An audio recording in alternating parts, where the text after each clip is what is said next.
ஊரில் இருக்கும்போதே இந்த அநீதியை கண்டு பொங்குனேன் அப்படின்னு சொல்லுவாங்க. தெருவில் ஒரு பிரச்சனை நடந்தாலும் நான் தான் போய் முன்னாடி நிற்பேன் அப்படின்னு சொல்லுவாங்கல்ல. அப்படிலாம் நான் போய் சொல்ல விரும்பல. பொழப்புக்கு வந்தேன். வந்த இடத்துல நிற்கிறேன்.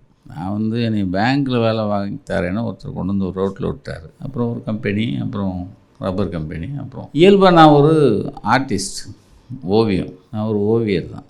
அதில் தாயின்னு ஒரு பத்திரிகையில் முதல் போய் வேலைக்கு போகிறேன். அந்த மகராசன் நமக்கு வேலைக்கு கொடுத்தாரு.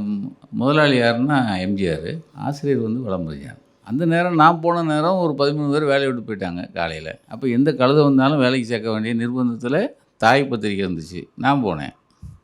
ஓ, நீர் ஓவியரானார். நான் வரைவேன்னேன். அதான் ஐயா ஓவியர் அப்படின்னாரு. சூரியகாந்தன் இவருக்கு இருக்கை கொடுங்கன்ட்டார். எனக்கு அதுவே விளங்கலை. என்ன சொல்கிறாங்க, இருக்கைன்னாங்க. என்னை கொண்டு ஒரு சேரில் உட்கார வச்சாங்க. அங்கே லேஅவுட் ஆர்டிஸ்ட்னு எனக்கு ஒரு பதவி.